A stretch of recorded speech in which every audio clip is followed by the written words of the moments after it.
I've tried most of the side hustles people talk about online. Some were a waste of time, some made me quick cash, and one even made me over 2 million in sales before I turned 21. In this video, I'm going to break down exactly what I did, explain what I'd avoid, and show you exactly what I'd do if I had to start again from zero. I'm not ranking these based on hype. I'm going to rank them based on how easy they are to start, how realistically you can make money, and whether they can turn into something meaningful. The first business model I tried was dropshipping. Now, I think this is everyone's first business when they get into e-commerce, as it's what everyone has heard about, but therein lies its biggest problem. It is so saturated and competitive. Now, on the face of it, it looks like the perfect business model. You don't have to buy any stock until it sells, you don't have to come up with any products, and there are so many tools out there to help you with your dropshipping business. However, because it is so saturated and because you have to spend so much money on adverts, which you're going to have to get good at before you can start selling any products, then you are never going to be able to compete with the bigger sellers and the people that are already established over the last few years. Now, for ease to start, I think it's an 8 out of 10. It's not too difficult to get started, as I did it for my first business. However, for scalability, I'd say it's a 4 out of 10. There are some outliers that do really well, but 90% of sellers just won't be able to take it anywhere. And for a realistic time to profit, I'd say 3 out of 10. Again, a lot of people don't manage to profit from it, and because of this, I think it's got to be a 3. Now, my overall for dropshipping, I'd say is a 5 out of 10. It's not awful as a learning curve for beginners, but I definitely wouldn't recommend it as everyone's business. Now, the second business model is crypto and meme coins. Now, I've tried this multiple times over the last few years, trying to make money each time. And every time I've started, the market seems beatable, especially with how volatile it is. It seems like you're going to be able to get rich quick. However, this is just gambling dressed up as a business. A lot of gurus sell their courses online, thinking that you are going to be able to make millions just as they have. Now, the only good thing that I can see in crypto could be long-term holds if you believe in the crypto market and the longevity of it. I personally am not too sure, so I don't have any holdings in crypto anymore, especially as I've lost money multiple times. So for ease to start, I'd say 7 out of 10. It is pretty easy to get into.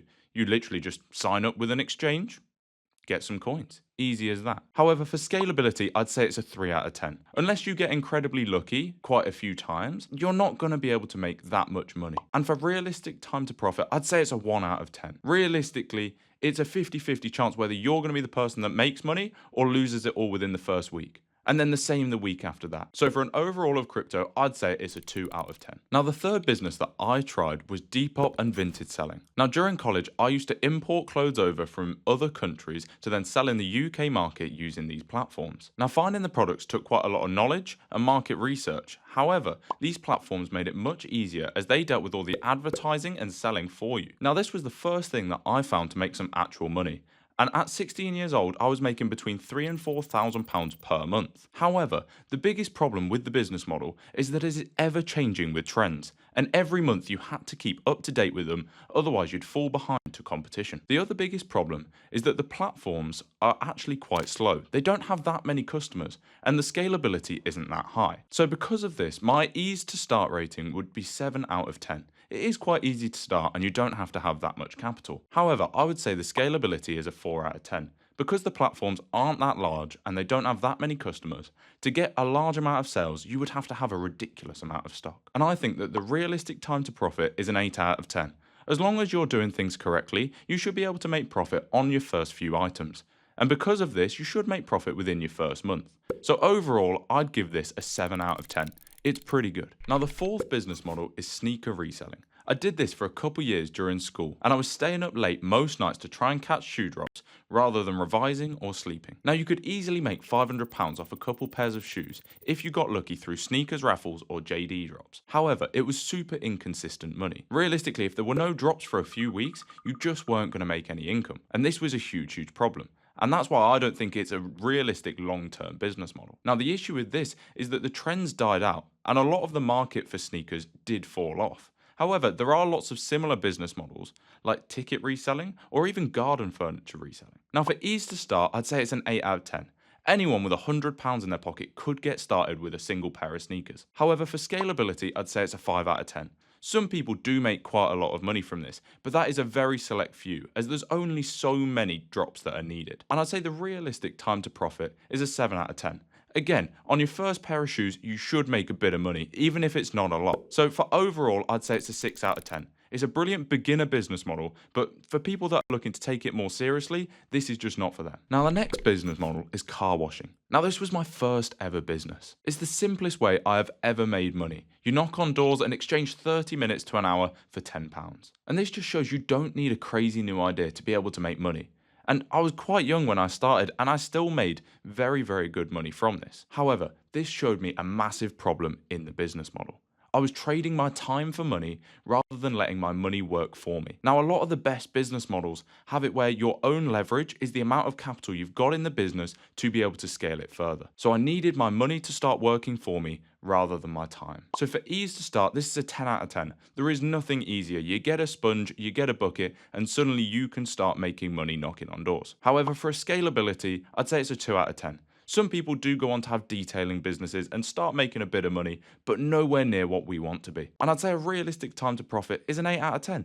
You're going to be able to make profit from day one as you are exchanging your time for your money. So overall, I'd say it's a 4 out of 10. It's never going to scale very high, but I think for beginners that have no money to start off with, this is the best leverage you have. Now, the next business model is Amazon FBA. This is where we buy products from online retailers and then sell them over on Amazon for a profit. Now, the FBA part is fulfilled by Amazon. That means Amazon deals with everything for you. So I don't have to deal with the advertising, customer service, returns, or storage. This means that you can put all of your time into product selection and research. Now, that research is made easy by SellerAmp SaaS, which means that you can see all of the sales data on items before you ever buy it. So you know exactly how quickly it sells and how much profit you'll make after all of your fees and shipping. Now, I've been doing Amazon FBA myself for the last 2 years, and I started in April 2024. By October of 2024, just 6 months in, I was making over £10,000 a month. Now, in May of 2026, I've done over 2.5 million in sales, and it is so scalable because you can take advantage of price errors, discounts, and all of Amazon's customer base to scale your business as quick as possible. Now, for ease of start, I'd say it's a 7 out of 10. You've got to make a business, make a seller account, and then you are able to start selling. But for scalability, it's a 9 out of 10. As I said, I've done over 2 million in sales in just 2 years, and it's only going further and further as we continue. Now, for a realistic time to profit, I'd say it's a 9 out of 10.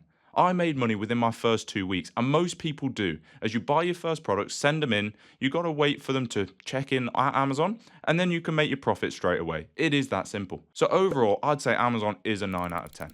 It's what worked best for me, and compared to the rest of the business models, it's in a class of its own, in my opinion. Now, the reason that Amazon worked for me wasn't because it was the flashiest. It's definitely not passive, and it takes a lot of work and money. However, it had existing demand, existing customers, and a business model that was built for me, which meant I had the ability to scale once I had the proper capital and infrastructure in place. Now, to get started on Amazon, you have to just set up your business, set up your seller account, and suddenly you are buying and selling from day one. And if you want help getting started with Amazon, we actually have a completely free setup where we can set that up all for you and help you through the first process until your first product. I've got that linked in the description, so go check that out if you do want to get started. So don't forget to like the video, and thank you for watching. Goodbye.